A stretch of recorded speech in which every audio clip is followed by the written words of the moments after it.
The second book of Moses, called Exodus. Now these are the names of the children of Israel who came to Egypt. Each man and his household came with Jacob: Reuben, Simeon, Levi, and Judah, Issachar, Zebulun, and Benjamin, Dan, Naphtali, Gad, and Asher. All those who were descendants of Jacob were 70 persons, for Joseph was in Egypt already. And Joseph died, all his brothers, and all that generation. But the children of Israel were fruitful and increased abundantly, multiplied and grew exceedingly mighty, and the land was filled with them. Now there arose a new king over Egypt, who did not know Joseph. And he said to his people, Look, the people of the children of Israel are more and mightier than we.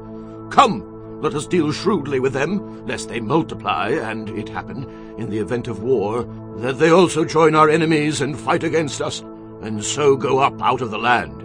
Therefore they set taskmasters over them to afflict them with their burdens.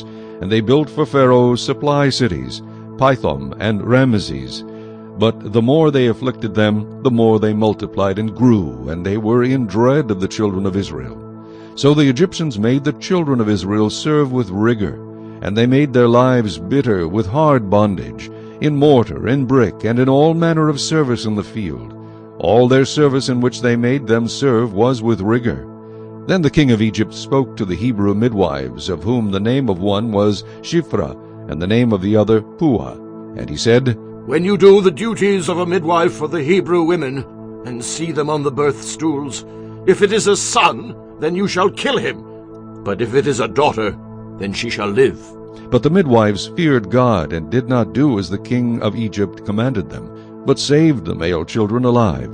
So the king of Egypt called for the midwives, and said to them, Why have you done this thing, and saved the male children alive? And the midwives said to Pharaoh, Because the Hebrew women are not like the Egyptian women. For they are lively and give birth before the midwives come to them. Therefore God dealt well with the midwives, and the people multiplied and grew very mighty.